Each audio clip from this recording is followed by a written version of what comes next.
Simon, welcome to 12 Geniuses. Thank you very much. Let's start by talking about your background. How did you get into the work you do? And talk about some of the organizations you work with. I wanted to be a pilot as a kid. It's all I wanted to do, fly fighter jets for the Navy. And I took my flying aptitude test, age 17. I was studying maths and physics in college, and I failed my flying aptitude test. So in one afternoon, the dream of flying aeroplanes professionally was gone. And I subsequently failed maths and physics because I hated them and I was rubbish at them anyway. So I had to think again. And I decided to study sport because I enjoyed it. And I fell into sports psychology. And honestly, it was my curiosity that really got sparked. Sports science is quite a wide discipline. There's biomechanics and physiology and all sorts of things. But my psychology tutor just asked those questions that fired up my curiosity. And that was me hooked. I was in then. And so you're working with your clients from the neck up, is that right? Whereas a lot of other doctors and clinicians might be working on their bodies and improving performance that way?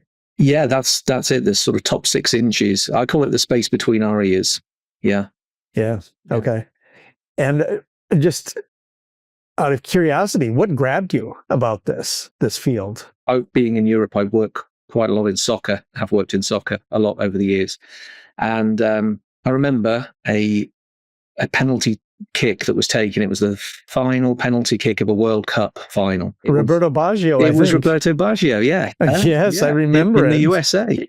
And, Italy, yes. And my tutor asked me what was happening in that moment. This is the best player in the world. This player could probably 9 times out of 10, 99 times out of 100, hit any spot on that goal with their eyes shut. And so why did this player in this moment blaze it over the crossbar? And I thought, wow, what a great question. I want to know. And it's questions like that still fascinate me to this day. And what did you come up with? Because that was 31 years ago. I asked myself the same question. I watched that. Well, I think classically people use headline terms like pressure. And I'm not going to argue with that. I think that's true. But we need to really get under the skin of it to realize what pressure is, what we're talking about, how it manifests, how it affects people. And I started to think, what was actually going through his mind at that time? Was he focused on just kicking the ball? Because actually, when you think about it, it's a 12-yard kick into a 24 by 8 foot rectangle. It's not complicated. It's not risky. It's not. There's no danger associated with it. And yet, I suspect he felt every one of those sensations: danger, risk, fear. But why? What are you scared of? And I started to imagine what might be going on in his mind. Imagine if he misses and he steps off that aeroplane when it arrives back in Italy and he gets vegetables thrown at him by the crowd. The media destroy his life. He thinks, oh my God, I've let down an entire nation, and not just the Italians living in Italy at that time, but all of their ancestors and descendants around the world, anybody with Italian heritage, everybody who's rooting, millions and millions of people all looking at that television screen. That's who he's going to let down in that moment. And what we could do, and this is how I've come to understand pressure, we paint 2 pictures of the future. We paint the picture that we really want. I'll be a hero. They'll make statues of gold, in my name, all that sort of stuff. Versus, I'm going to get the vegetables thrown at me and my life becomes misery. And we paint these 2 futures, the one you desperately want and the one that you desperately don't want. And then we attach ourselves emotionally to these futures. I'll be happy if we get this one. I'll be upset if we get that one. But it's more than that. And most people go way, way past that point. They go to the point where I'll feel like I'm a success if we get this one. I'll feel like I'm a failure if we get that one. I'll see myself as a success if we get this one. I'll see myself as a failure if we get that one. And this is where the angst kicks in. This is where the emotion kicks in. And I've come to understand that actually pressure can only be experienced through one form, and that's through our imagination. We can only imagine it. And the way that we can know this is that it's all related to the future. And the only way we can ever experience the future is to imagine it.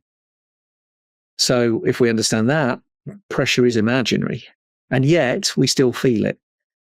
You know what I'm getting from your description there is success and failure are conditional on an action or on a particular result. And I feel like that is unfair to ourselves. Yeah. Right? Yeah. And how do we remove ourselves from that conditional response? Well, we create that sort of agreement, that contract, whatever it is, that understanding that if I get the result, that means I'm successful. And this is where I think people's fear of failure comes from, because I've also differentiated failing and failure.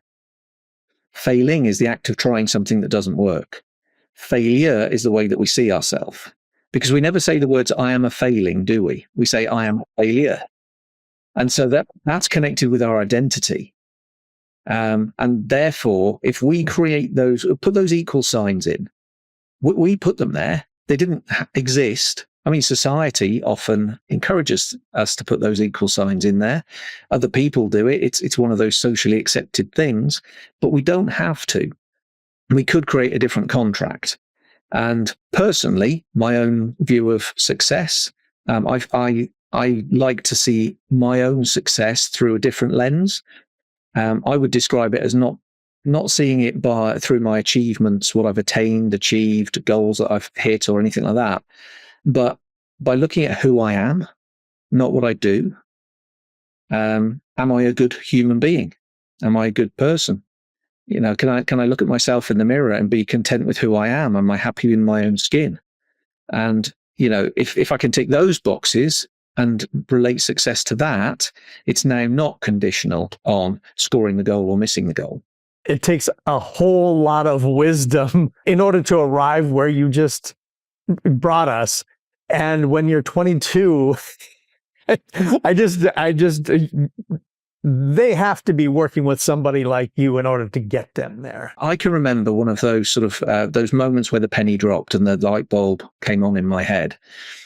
It was when I published my first book, and my parents said, "We're really proud because you've published a book." And I thought, but I'm the same person today as I was yesterday before I published it. It doesn't make any sense. How can you be more proud of me today because the book's got a cover and it's out there, when yesterday it was in final draft form and it was only digital? I mean, nothing's changed. And it's the same if you think, you know, if I said I was proud of myself because I made £1 million, well, big deal. Yesterday I had 999,999 in the bank, and today I've got 1,000,001. What's the difference? And so I started to realize that actually the whole achievement attainment thing is a bit nonsensical. And then I was thinking about my daughters and what am I really proud of in them? You know, my daughter's going through the education system. They take exams.